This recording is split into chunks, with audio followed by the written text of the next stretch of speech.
আসসালামু আলাইকুম WhatsApp guys.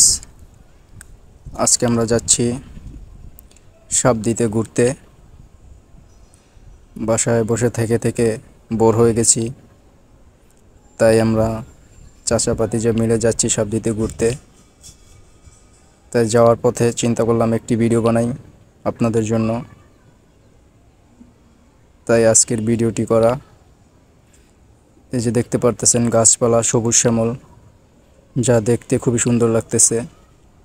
চারপাশে ফুল গাছ, গাছে ছোট ছোট ফুল দেখা যাচ্ছে। এই যে সাকিব, সে আমার আগে আগে হাঁটতেছে। এই যে একটি গাছ, গাছে ছোট ছোট ফল। আপনারা যদি কেউ চিনে থাকেন এটি কী ফল, তাহলে কমেন্টে জানাবেন। আপনাদেরকে একটু জুম করে দেখাই।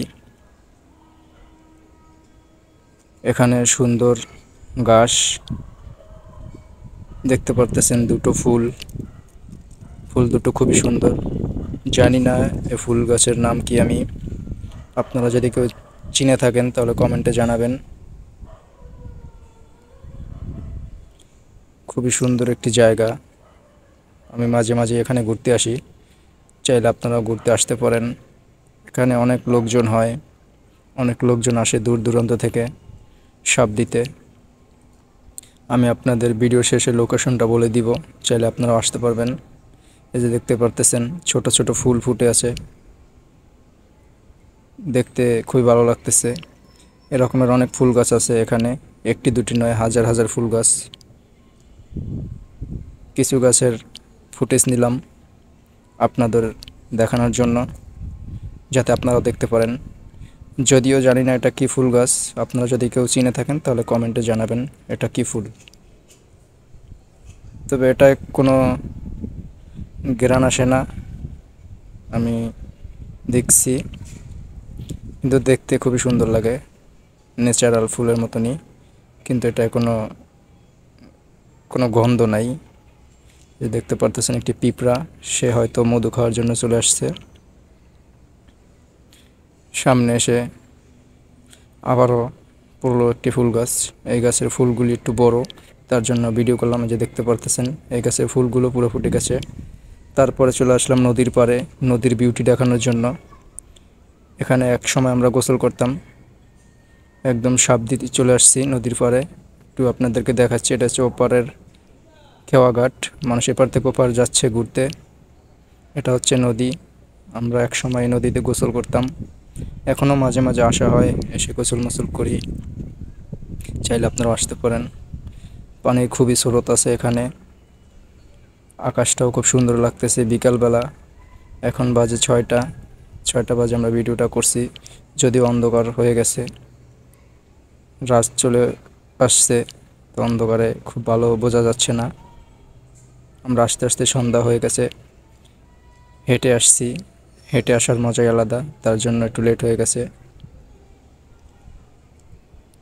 নদীতে খুব স্রোত, পানি যাচ্ছে, দেখতে পারতেছেন কচুটিপানা পানির স্রোতের সাথে সাথে তাল মিলিয়ে সে চলছে। চারপাশটা একটু আপনাদেরকে দেখাচ্ছি। এই যে নদীর পাশে একটা বিল্ডিং, নদীর ভিতরে বাড়ি করে রাখছে তারা, সরকারি জমির ভিতরে। এই যে নদীর অবস্থা, কচুটিপানা দিয়ে ভরা। সামনে গেলাম, সামনে যাওয়ার পরে দেখলাম আবারও একটি ফুল গাছ। এই গাছের ফুলগুলি সবই ফুটে আছে, তাই এই গাছটার একটা ভিডিও করে নিলাম আপনাদেরকে দেখানোর জন্য। এই যে দেখতে পারতেছেন ফুলের কলি এবং ফুলগুলো ফুটে আছে। এগুলো বেশি বড় হয় না, এভাবেই থাকে। এটাও নদীর পাশে। ওই যে দেখছেন মানুষ ঘুরতেছে, ট্রলার করে, নৌকা করে মানুষ ঘুরতেছে। অনেক মানুষ আছে, অনেক পর্যটকরা এখানে আসে প্রতিদিনই। শুক্রবার যদিও একটু লোকজনের যাতায়াত বেশি থাকে, বাকি দিনগুলো একটু কম থাকে। যেহেতু শুক্রবার বন্ধের দিন, সবাই ছুটি থাকে, কাজকাম করে তারা ছুটি পায়, তাই অবসর টাইম এখানে চলে আসে হাওয়া বাতাস খেতে। আপনারা চাইলে চলে আসতে পারেন, বাসায় বসে না থেকে। যারা যারা বাসায়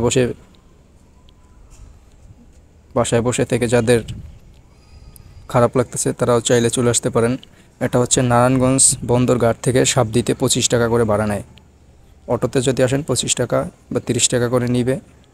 এখানে আপনি যদি বলেন সাবদি পার্কে যাব, অটোওয়ালা আপনাকে নিয়ে আসবে, চাইলে আপনারাও আসতে পারেন। আমি লোকেশনটা আপনাদেরকে বলে দিলাম, এটা হচ্ছে নারায়ণগঞ্জ সাবদি পার্ক, চাইলে আপনারা চলে আসতে পারেন।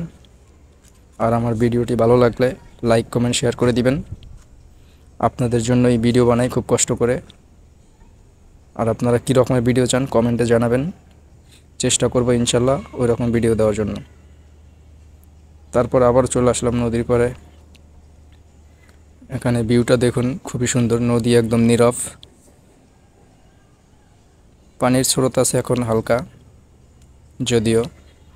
এই যে সামনে গাছ, এই গাছেও ফুল ফুটে আছে, চারপাশে